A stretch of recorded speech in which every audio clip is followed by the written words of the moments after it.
Donc je vais vous parler de la vocation de l'homme et de la femme et l'humilité. Alors ici nous sommes à Beaune et le petit enfant Jésus que nous vénérons dans ce Carmel de Beaune, sous le titre du Petit Roi de Grâce, nous fait entrer dans ce que Sainte Thérèse de l'Enfant Jésus appelait la petite voix. Alors je vais simplement vous lire dans un premier temps ce que dit Sainte Thérèse de la petite voix. « Je voudrais trouver un ascenseur pour m'élever jusqu'à Jésus, car je suis trop petite pour monter le rude escalier de la perfection. Alors j'ai recherché dans les livres saints l'indication de l'ascenseur, objet de mon désir. Et j'ai lu ces mots sortis de la bouche de la sagesse éternelle. Si quelqu'un est tout petit, qu'il vienne à moi. Jamais paroles plus tendres, plus mélodieuses ne sont venues réjouir mon âme. L'ascenseur qui doit m'élever jusqu'au ciel, ce sont vos bras, ô Jésus. Pour cela, je n'ai pas besoin de grandir. Au contraire, il faut que je reste petit, que je devienne de plus en plus petite. » Et donc ça, c'est la petite voix. Et Gaston de Ranty, le baron Gaston de Ranty, qui a offert cette statue du petit roi de grâce,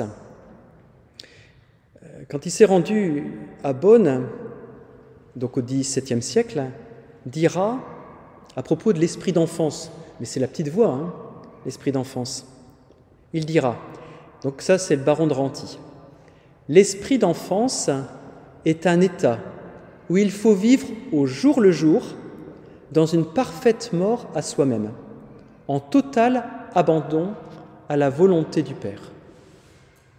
Et en fait, l'esprit d'enfance dont parle Gaston de Ranty, ou la petite voix, c'est ça l'humilité. Regardons un petit peu l'humilité de Jésus. Et l'humilité de Jésus se manifeste dans un texte très beau, c'est le texte écrit par Saint Paul, quand il s'adresse aux Philippiens au chapitre 2. « Lui, de condition divine, ne retint pas jalousement le rang qu'il égalait à Dieu, mais il s'est anéanti, prenant la condition de serviteur. S'étant comporté comme un homme, il s'humiliait encore plus, obéissant jusqu'à la mort, et la mort sur une croix. » Donc c'est l'épître aux Philippiens.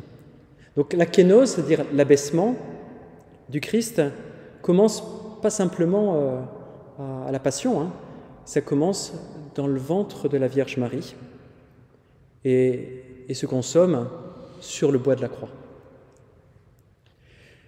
Ça me fait penser aussi cette phrase-là, puisque c'est une phrase qui provient du père François Varion. Je m'inspirais beaucoup de son livre « L'humilité de Dieu » du père François Varion. Donc l'humilité de Jésus s'exprime d'une façon explicite dans le lavement des pieds déjà, et le père Varion dira « Son geste dit en vérité comment Dieu aime. » Le lavement des pieds manifeste comment Dieu aime. Juste après, Jésus dira « Le serviteur n'est pas plus grand que son Seigneur.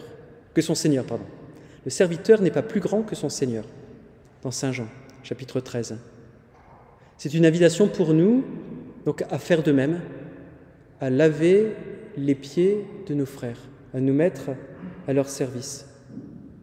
Seul Saint Jean, parmi les évangélistes, nous parle du lavement des pieds. Cet abaissement, nous le retrouvons aussi dans l'institution de l'Eucharistie.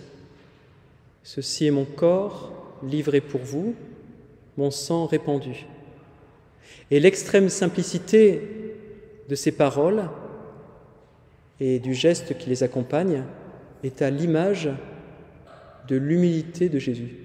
C'est ce que le père Varion dira. Le point culminant, bien sûr, de l'humilité de Jésus, c'est sa passion sur la croix.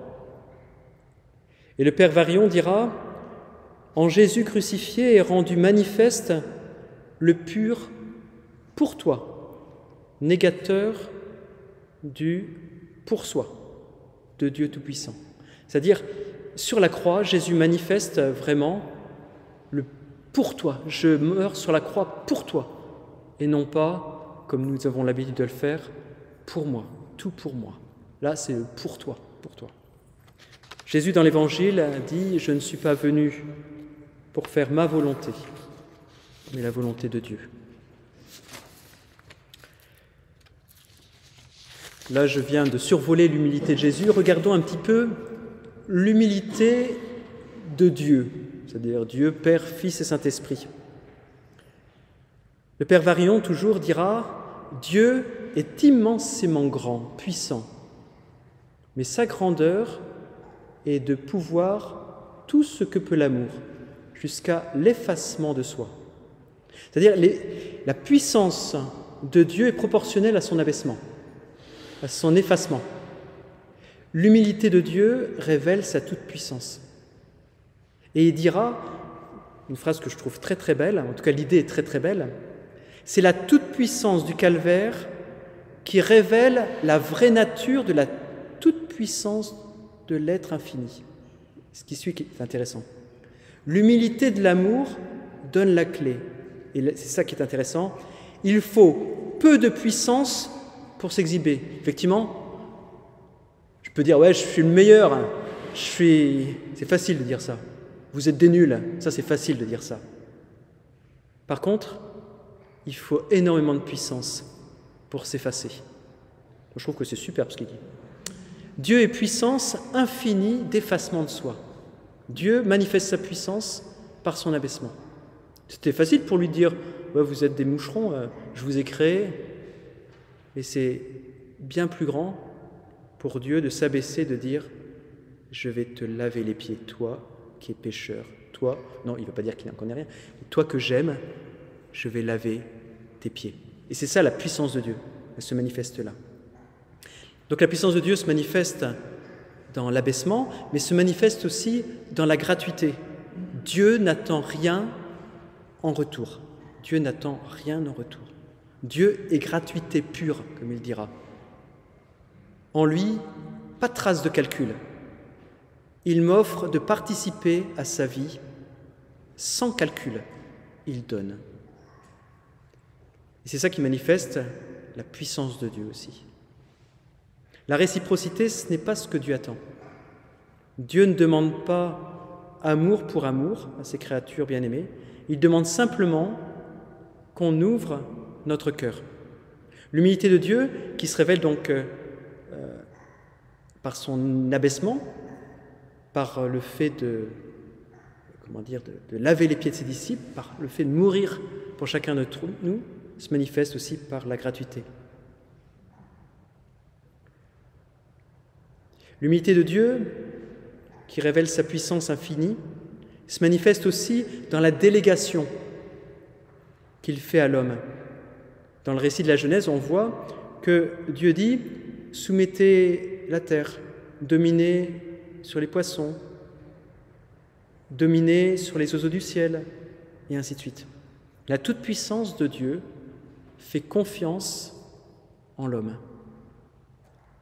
L'humilité est le vêtement de Dieu, dira Isaac le Syrien. Regardons un petit peu l'humilité de l'homme. Déjà, pour être humble, il nous faut écouter. Pour accueillir la puissance de Dieu, il nous faut être à l'écoute, faire silence. Le silence est indispensable à l'humilité, car il nous fait accueillir ce que l'autre a à nous dire. On dit quelquefois que nous avons 2 oreilles pour écouter et une bouche pour parler. Et donc il faut écouter 2 fois plus que parler. Et ça rejoint un petit peu l'expérience qu'Élie fait sur l'Horeb.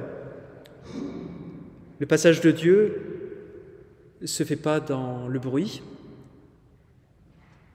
Le passage de Dieu se fait dans le silence. Faut-il encore l'écouter ? Et nous sommes invités à être humbles, c'est-à-dire à écouter le Seigneur. Nous sommes invités à ouvrir notre cœur pour écouter la brise légère. Être humble, c'est ouvrir son cœur, ça veut dire aussi écouter. Donc l'humilité implique le silence, l'écoute. D'ailleurs, la prière quotidienne des Juifs, c'est le Shema Israël. Écoute Israël, l'Éternel notre Dieu, l'Éternel est un. Écoutez le tout autre. Écoutez Dieu nous donne de lui répondre. La vocation de l'homme, c'est d'écouter. La vocation de l'homme, c'est d'être humble et non pas de faire de bruit pour dominer, écraser, mais d'écouter. Écouter l'autre avec un A majuscule qui est Dieu. L'humilité consiste aussi à imiter Jésus. C'est ce que dit saint Charles de Foucault. L'imitation est inséparable de l'amour. Il dit « Quiconque aime veut imiter. C'est le secret de ma vie, dit-il. J'ai perdu mon cœur pour ce Jésus de Nazareth crucifié il y a 1900 ans et je passe ma vie à chercher à l'imiter autant que je peux et autant que peut ma faiblesse. Imitons Jésus qui dit « Je suis doux et humble de cœur ». Imitons Jésus qui nous révèle qui il est à travers les béatitudes. Lui qui est doux, lui qui est pauvre, lui qui est affamé de justice, lui qui est artisan de paix, lui qui pleure en compassion avec Marie et Marthe à la mort de Lazare. Saint Paul nous dit, avant l'hymne aux Philippiens que nous avons lu à l'instant, juste avant, il dit « Ayez en vous les dispositions qui sont dans le Christ Jésus », c'est-à-dire imiter le Christ. Saint Paul nous invite à imiter le Christ. Et c'est seulement après qu'il dit « Le Christ Jésus, ayant la condition de Dieu, ne retint pas jalousement le rang qui l'égalait à Dieu. » Donc pour être humble, il nous faut écouter, il nous faut imiter Jésus. La vocation de l'homme, c'est de ressembler au Christ Jésus, et notamment dans son humilité. Il y a un très beau livre, ceux qui aiment les 4 tomes du livre Jade aimeront ce livre-là, qui est un super livre, qui nous avait été offert par l'évêque, parce qu'on était plusieurs à le recevoir. C'est de l'empire du moi d'abord au royaume du don de soi. Et c'est écrit plus ou moins comme les livres Jade. C'est un très beau livre.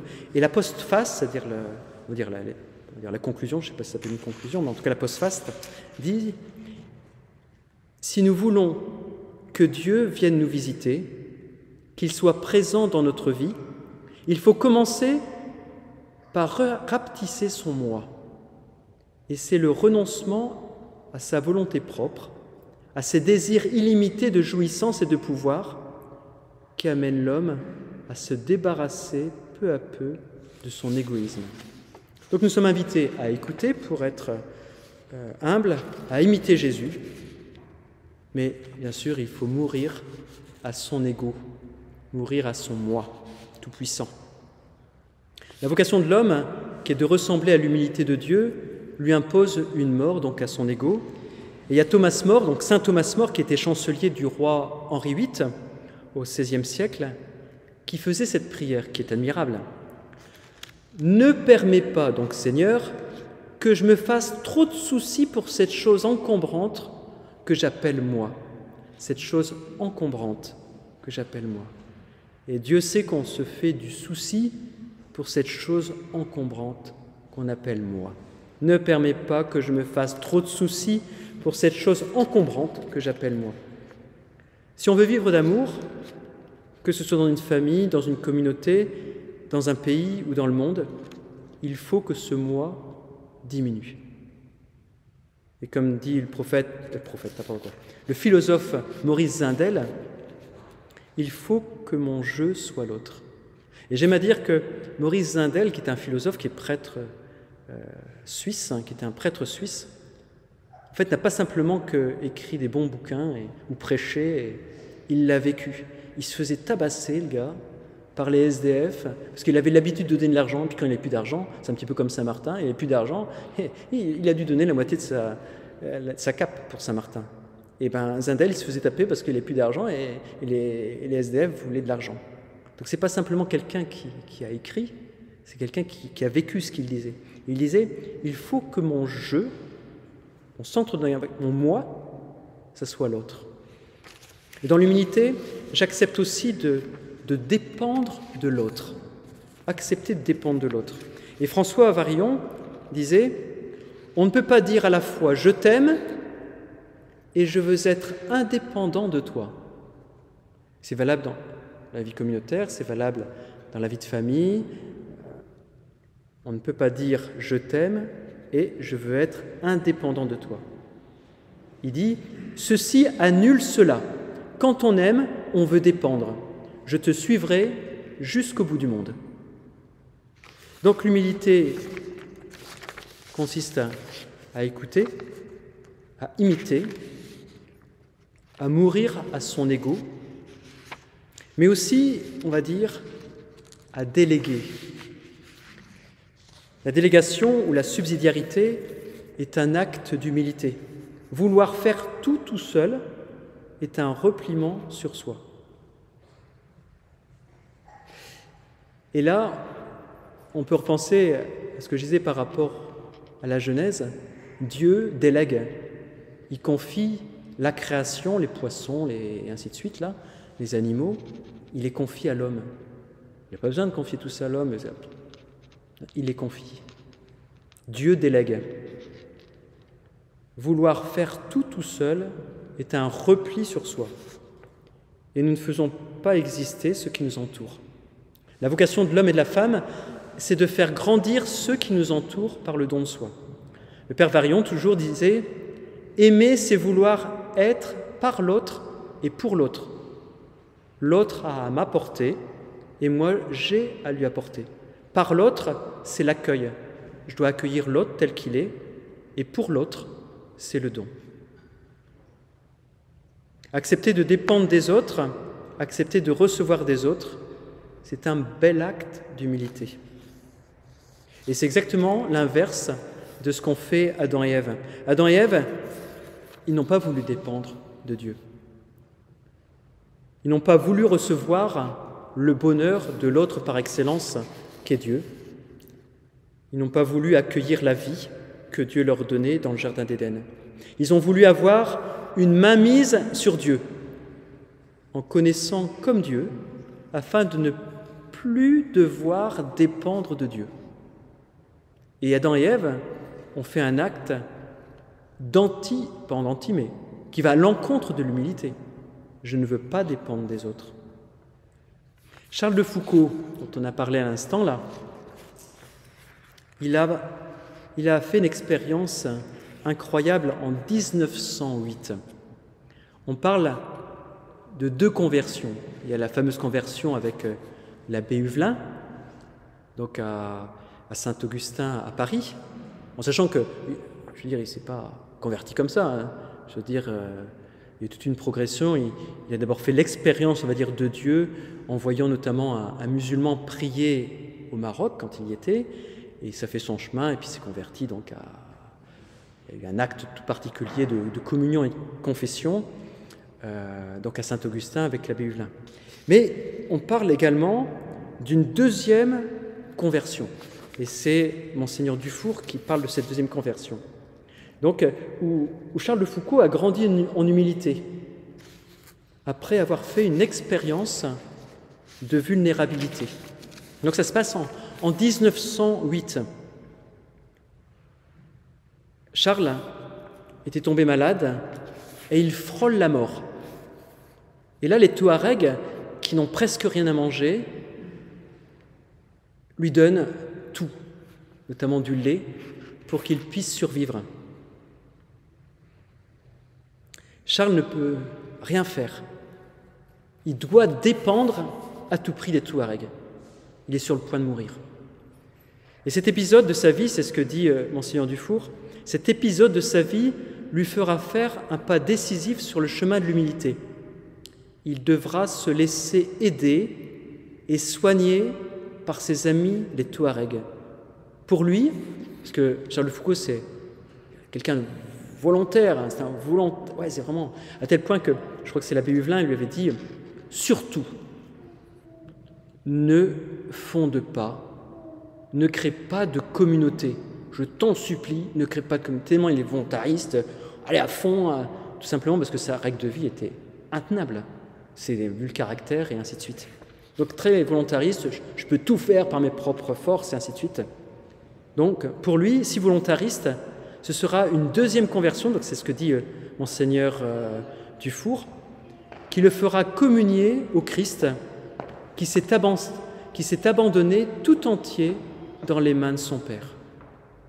Donc il commence, Charles de Foucauld, il se convertit notamment en s'abandonnant entre les mains des Touaregs. Et il a fait cette expérience d'être comme le Christ qui s'abandonne entre les mains du Père. Père, je m'abandonne à toi. Et c'est ça l'humilité, c'est de s'abandonner à Dieu. Père, entre tes mains, je remets mon esprit. Charles de Foucauld fait cette expérience, deuxième conversion. Je reçois des autres. Accepter de recevoir des autres suppose une certaine humilité. Ma relation aux autres me fait grandir dans ma recherche également de la vérité. L'autre m'apporte dans ma quête de la vérité. C'est ce qui fait dire à Gandhi, sans une grande humilité, nul ne saurait trouver la vérité. Et Benoît XVI, je ne dirais pas qu'il reprend Gandhi, mais en tout cas c'est la même inspiration, seule l'humilité peut trouver la vérité. Et la vérité est pour sa part le fondement de l'amour, dont tout dépend ultimement. Donc seule l'humilité peut trouver la vérité. Si nous voulons trouver la vérité, il faut casser notre orgueil, casser notre ego. La vérité par excellence, que seule l'humilité peut me faire découvrir, c'est l'existence de Dieu. L'humilité me fait découvrir l'existence de Dieu. Il faut un minimum d'humilité pour dire que ce n'est pas l'être humain ou la création simplement qui domine, mais qu'il y a quelqu'un au-dessus, qui est Dieu. Je ne suis pas autosuffisant, il y a un créateur qui m'a donné la vie. Alors ça c'est moi qui le dis, mais on pourrait dire, j'exagère, que dans l'athéisme, il y a un petit peu un manque d'humilité. De croire que le matérialisme était l'origine de toute chose, c'est-à-dire la matière a toujours existé, et du coup, je fais partie de cette matière, personne au-dessus de moi, l'homme est au-dessus de tout ça. Et donc, à travers l'athéisme, à mes yeux, il y a une... Alors bien sûr, j'exagère, il y a un manque d'humilité. Saint Paul, dans la première épître aux Corinthiens, au chapitre 4, nous dit « Qu'as-tu que tu n'aies reçu ? Et si tu l'as reçu, pourquoi te glorifies-tu comme si tu ne l'avais pas reçu ?» L'humilité. Reconnaître la vérité, reconnaître que Dieu est présent dans nos vies. L'humilité me fait rentrer aussi dans la gratitude, l'action de grâce, l'émerveillement pour ce que j'ai reçu des autres, mais aussi de l'autre qu'est Dieu. L'humble s'émerveille des autres et de l'autre qu'est Dieu. Zindel, dont on a parlé à l'instant, disait, ça aussi je trouve que c'est très beau, surtout la fin, la véritable humilité, c'est de s'émerveiller tellement de la beauté de Dieu, de la beauté de Dieu, qu'on ne puisse plus penser à soi. Et la seule manière de se guérir de cette vanité bête à laquelle nous cédons tous si facilement, c'est ça qui est beau, c'est justement d'apprendre à s'émerveiller. En gros, si on veut guérir de l'orgueil, si on veut être humble, eh bien, nous devons nous émerveiller. Le remède de l'orgueil, c'est l'émerveillement, l'action de grâce, c'est la gratitude.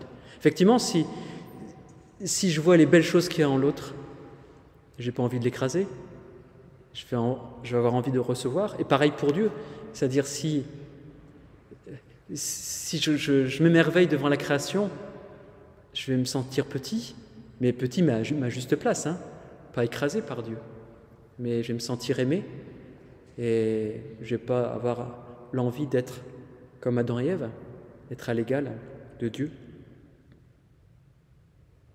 Le pape François, quand il parle d'humilité, développe aussi une notion que nous n'avons pas encore développée. Et je vais vous lire ce petit texte du pape François.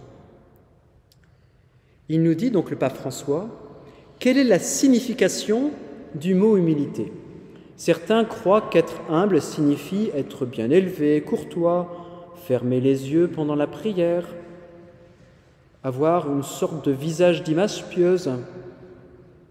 En revanche, ce n'est pas cela être humble. » Il continue. « Il y a un signe, un signal, l'unique. Accepter les humiliations. » C'est peut-être pour ça que Bernadette disait « il faut beaucoup d'humiliation pour faire un peu d'humilité ». Je crois qu'il y a un petit peu de ça dans cette phrase du pape François. Il y a un signe, un signal, l'unique. Accepter les humiliations. Il poursuit « L'humilité sans les humiliations n'est pas l'humilité. Celui qui est humble est cet homme, cette femme, qui est capable de supporter les humiliations, comme les a supportées Jésus, lui qui est l'humilié, le grand humilié. » Et il finit par « Il n'y a pas d'humilité sans acceptation des humiliations. » Donc supporter les humiliations, comme Jésus les a supportées, c'est aussi ça, être humble. Puisqu'on parle du pape François, 2 mots peut-être sur l'écologie intégrale. Donc l'écologie intégrale, consiste à dire que l'écologie, c'est pas simplement ma relation, ça ne concerne pas simplement ma relation avec les fleurs, les plantes, la création, la nature, quoi. Mais qu'elle concerne aussi, donc l'écologie, ma relation avec les autres et ma relation avec Dieu. Donc en fait, c'est un petit peu un triangle ou un triptyque, je ne sais pas comment on appelle ça. C'est-à-dire, l'écologie intégrale, c'est je fais attention à la création, mais je fais attention aussi à Dieu, je fais attention aux autres, et bien sûr, je fais attention à moi. Donc c'est même pas un triangle, ça fait 4 points, quoi. Attention à la création, attention à Dieu, attention aux autres. Et en fait, en faisant attention à la création, à Dieu et aux autres, je fais forcément attention à moi. Et donc, c'est ça l'écologie intégrale. Et quel est le lien entre l'écologie intégrale et l'humilité ? On ne peut pas parler d'humilité sans parler d'écologie intégrale. L'homme n'est pas seul au monde. Dieu a voulu qu'il vive en société, dans un environnement naturel, qu'il reçoit. Il reçoit cet environnement naturel et qu'il devra redonner à sa descendance. Benoît XVI nous dit qu'il y a un lien entre le gaspillage, le non-respect de la création et le manque d'humilité.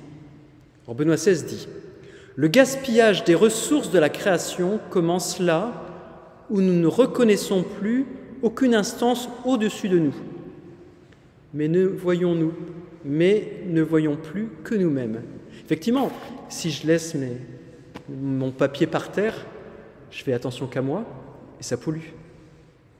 Effectivement, la pollution, c'est un manque d'humilité, un manque de respect vis-à-vis des autres, vis-à-vis aussi de l'autre, par excellence, qui est notre Créateur. Donc le gaspillage des ressources, je cite Benoît XVI, le gaspillage des ressources de la création commence là où nous ne reconnaissons plus aucune instance au-dessus de nous, mais ne voyons plus que nous-mêmes. On fait de l'égocentrisme, en gros. Les déserts en tout genre, pas simplement les déserts en raison du climat, hein. Ces déserts, c'est la pauvreté, la faim, la solitude, la pollution, le gaspillage proviennent de l'égoïsme, du repliement sur soi, du manque d'humilité,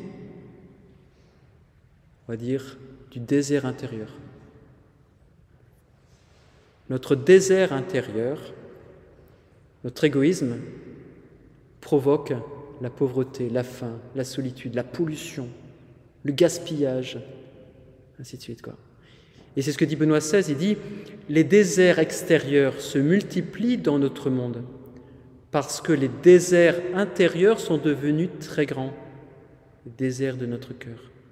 C'est pourquoi les trésors de la terre ne sont plus au service de l'édification du jardin de Dieu, dans lequel tous peuvent vivre, mais sont asservis par les puissances de l'exploitation et de la destruction. » Donc ça, c'est l'écologie intégrale. C'est-à-dire, on ne peut pas dire « je respecte la création » si on n'est pas humble.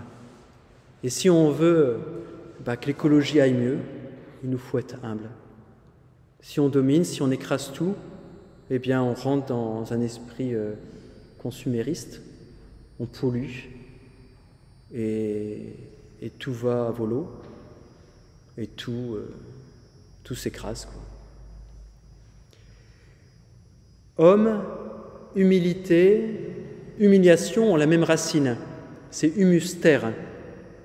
Il y a aussi un autre mot très proche, mais qui n'a pas la même étymologie, en tout cas à l'oreille c'est très proche, donc proche de homme, humilité, humiliation, c'est humour.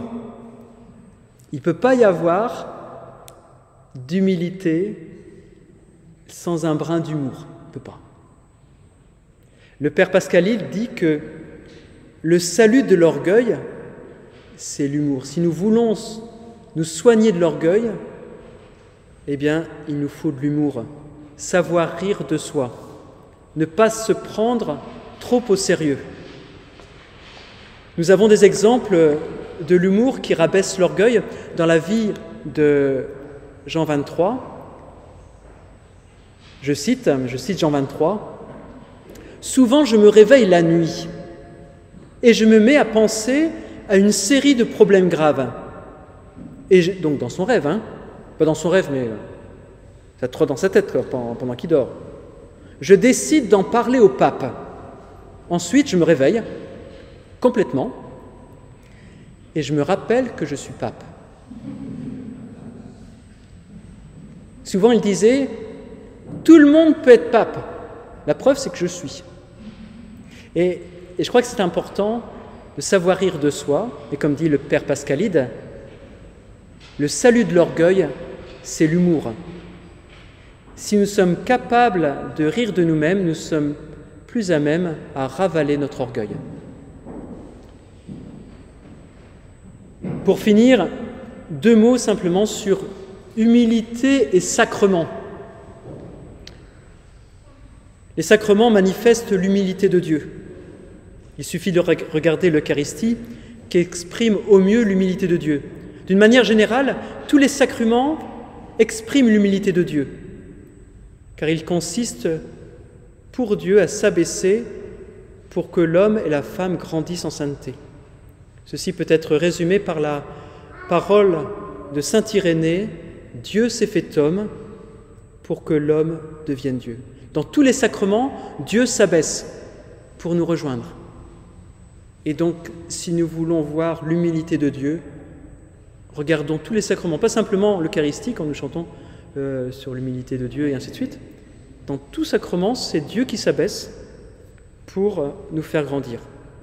Dieu s'est fait homme, dira saint Irénée, pour que l'homme devienne Dieu.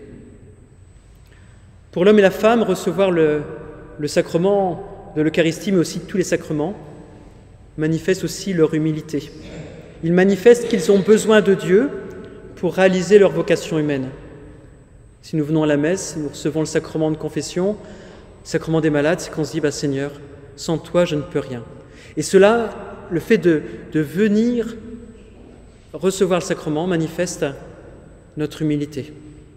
Ce n'est pas un droit, en quelque sorte, de recevoir un sacrement, mais c'est de se dire « Je suis petit, je suis trop faible, j'ai besoin de toi, Seigneur ». Et en recevant le sacrement de confession qui demande, parmi tous les sacrements, la plus grande dose d'humilité, nous pouvons nous approcher le plus dignement possible du sacrement d'humilité du Christ qu'est l'Eucharistie.